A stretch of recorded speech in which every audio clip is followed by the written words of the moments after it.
Tese do programa de pós-graduação em Geografia da UFMG aborda a relação entre turismo e desenvolvimento econômico. Pesquisa de doutorado aponta direção possível ao tratamento da osteoartrite no Instituto de Ciências Biológicas da Universidade. Está no ar o Logia.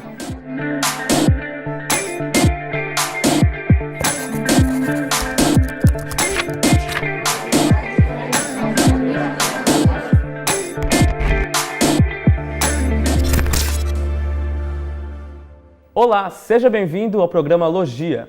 Políticas públicas direcionadas ao turismo teriam, por teoria, a capacidade de promover o desenvolvimento econômico em polos turísticos. O pesquisador do Instituto de Geociências da UFMG, Guilherme Malta, avaliou em tese de doutorado os reais efeitos de tais políticas na redução da pobreza em Minas Gerais. Eu me encontrei com o Guilherme para compreender a pesquisa dele sobre o tema. Como destinos turísticos podem estimular a redução da pobreza?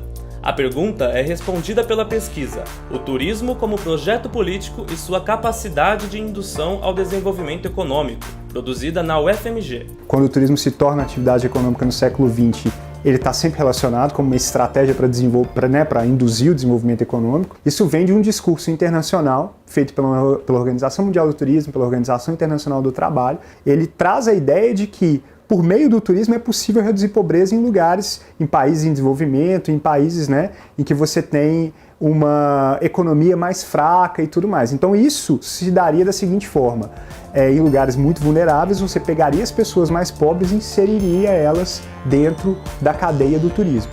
Guilherme utilizou como objeto de estudo os destinos indutores de Minas Gerais. Por meio de políticas públicas, essas áreas geográficas são responsáveis por propagar o desenvolvimento nas regiões turísticas das quais fazem parte.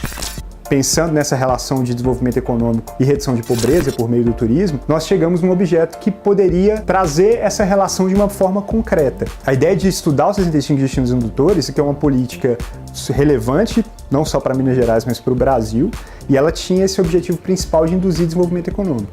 Então, a nossa ideia era pegar esse objeto e entender se de maneira empírica, de fato, ele reduz pobreza e gera desenvolvimento econômico. A pesquisa comparou indicadores socioeconômicos de dois grupos. Um de tratamento, constituído por municípios contemplados pela política pública de indução, e outro de controle, com destinos não incluídos em tal política.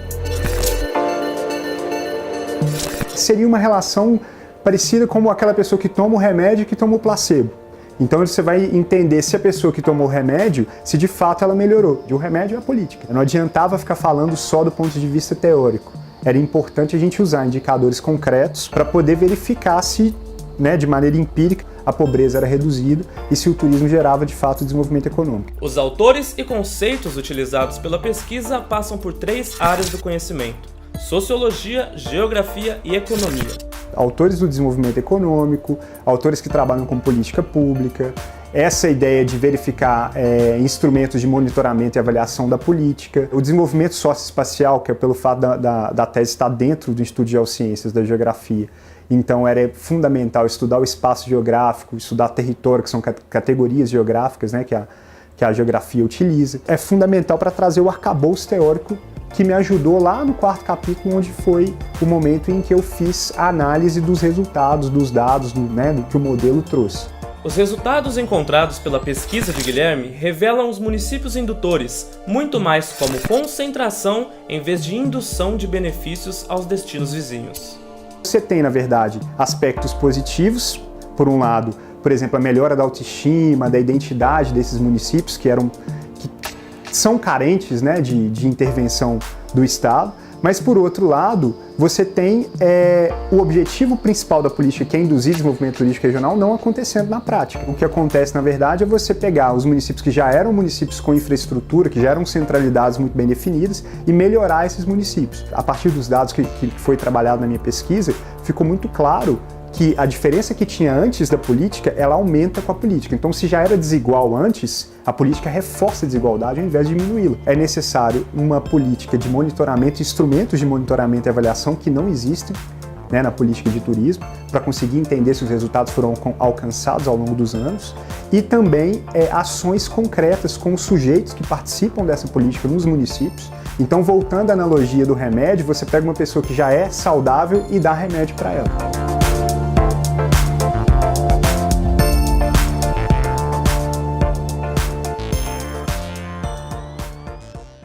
A osteoartrite é uma doença atuante nas articulações do corpo, principalmente de idosos. Uma tese de doutorado do programa de pós-graduação em Biologia Celular da UFMG buscou avaliar efeitos da inibição de uma enzima para o tratamento da doença. A pesquisadora Graziele Aguiar de Sá, responsável pela pesquisa, está aqui hoje para conversar com a gente. Obrigado pela presença, Graziele. Eu gostaria que a senhora começasse explicando para a gente o que é a osteoartrite e qual o grupo de risco dessa doença. A osteoartrite é o principal tipo de artrite que existe. É uma doença que afeta várias articulações do corpo, comprometendo a cartilagem dessas articulações, o tecido sinovial, o tecido ósseo subcondral.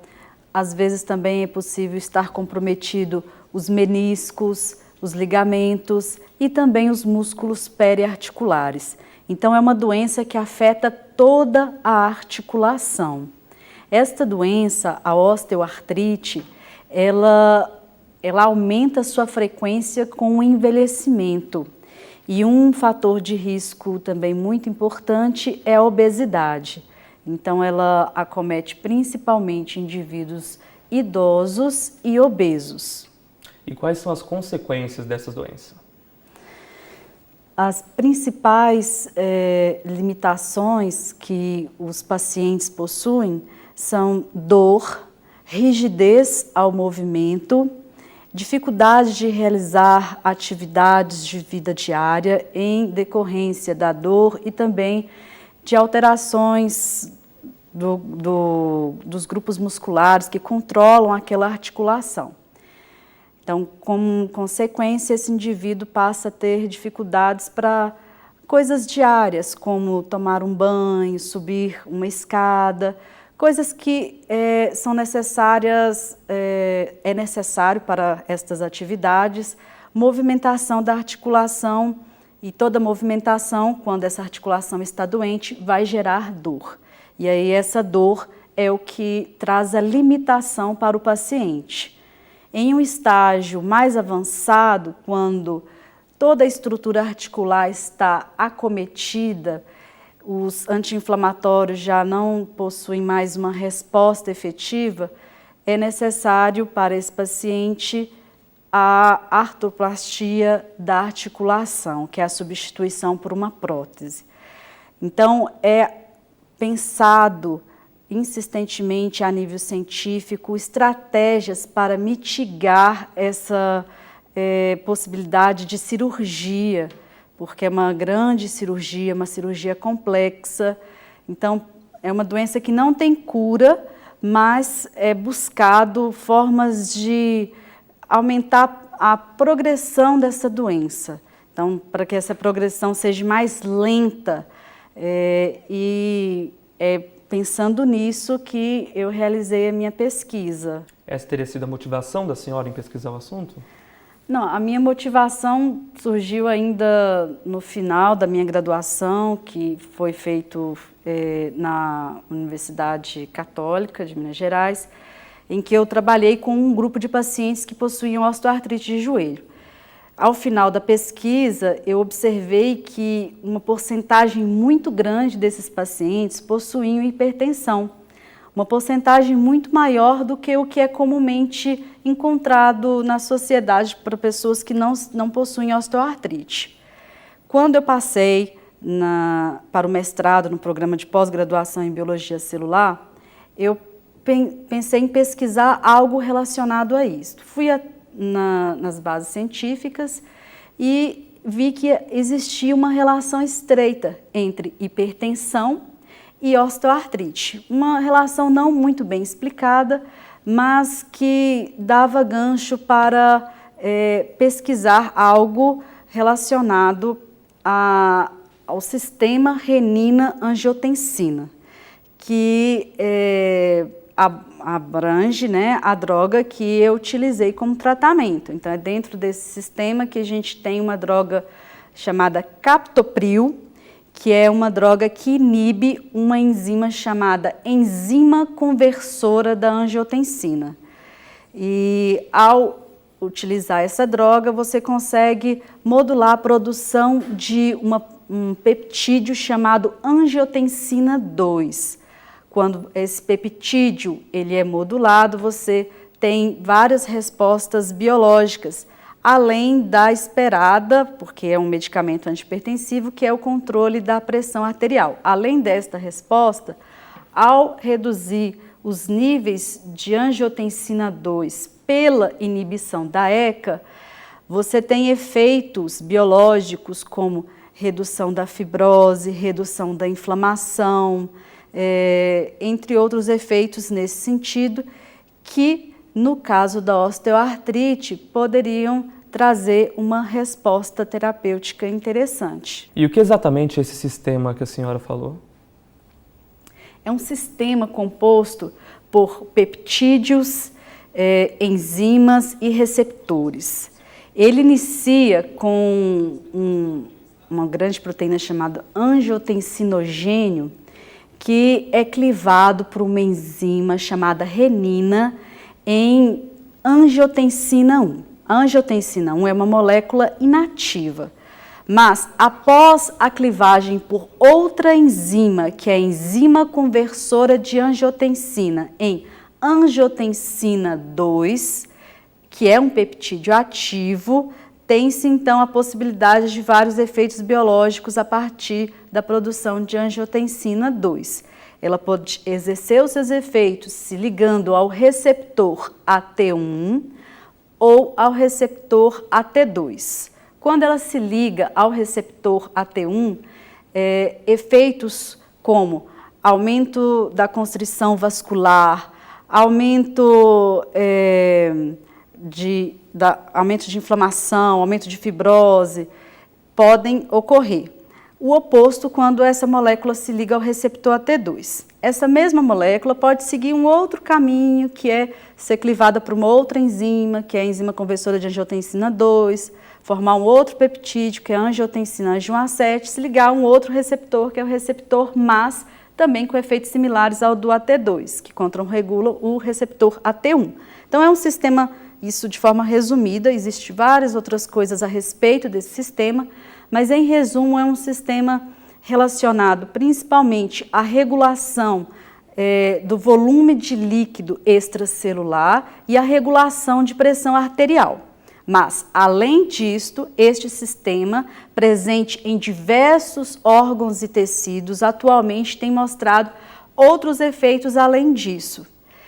E no caso da articulação do joelho, em que foi identificado vários componentes desse sistema, a modulação desse sistema parece ser algo que pode contribuir para o controle da doença. Graziele, o nosso tempo está acabando, então só para ser um pouco mais objetivo, a pesquisa ela induziu osteoartrite em ratos, certo? Sim. Como que isso foi feito? Eu usei uma droga chamada monoiodoacetato de sódio, o MIA, induzi, após 7 dias iniciei o tratamento com o captopril. Esse tratamento foi mantido por 21 dias. Após esse período de 21 dias, foi realizada a eutanásia dos animais, foi feito o lavado da articulação para coleta do líquido sinovial e a coleta do joelho para análise histopatológica.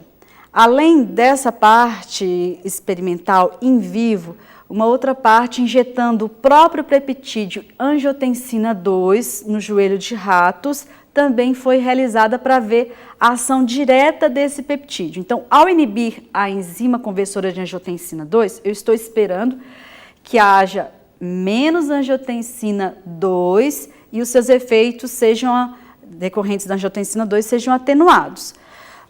Para complementar, eu injetei diretamente também, em uma outra pesquisa em vivo, esse peptídeo no joelho dos animais e fiz o mesmo procedimento de eutanásia após 14 dias de injeção desse peptídeo de forma diária no joelho dos animais.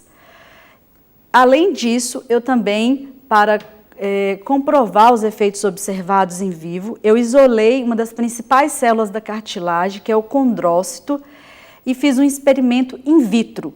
Nesse experimento in vitro, eu também estimulei as células com o OMIA, o monoiodacetato de sódio, e com a angiotensina 2.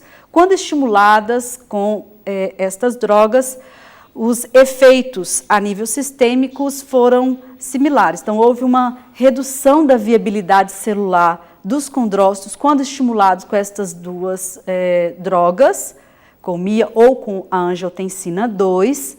E quando tratado os condrócitos com captopril, houve uma recuperação dessa viabilidade. Então, houve uma complementariedade entre o que foi observado em vivo e in vitro. Então, os dados se complementam nesse sentido. E só para o pessoal em casa entender, o que exatamente são os peptídeos? Os peptídeos são como se fossem pequenas proteínas, né? Então, são moléculas menores do que as proteínas. As proteínas são macromoléculas. Os peptídeos são moléculas menores e no caso desses peptídeos especificamente, é importante falar que eles podem ser ativos ou inativos, dependendo de determinadas terminações desses peptídeos para que eles interajam com os seus respectivos receptores. E sobre o captopril, que foi aplicado pela senhora na pesquisa, o que seria ele exatamente? O captopril é uma droga antihipertensiva, amplamente utilizada na medicina, que tem a ação de inibir a enzima conversora de angiotensina, que é uma das enzimas relacionadas a este sistema renina-angiotensina. Quando há inibição desta enzima, há uma redução na produção da angiotensina 2. E entrando nas considerações finais, quais foram os resultados encontrados e como que eles podem ser aplicados em seres humanos? Então, os principais resultados encontrados foram que os animais tratados com captopril, eles tiveram uma atenuação das lesões na cartilagem, no osso subcondral e no tecido sinovial.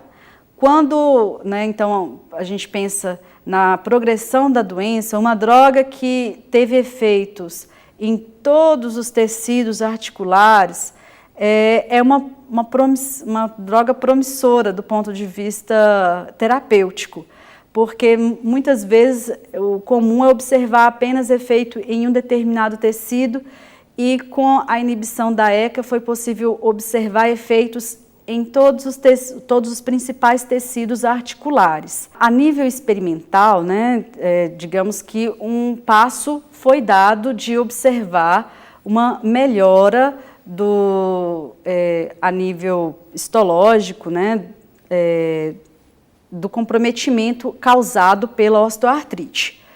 Mas ainda é importante avançar para a nível de pacientes e verificar se o que foi observado a nível experimental é reproduzido em humanos.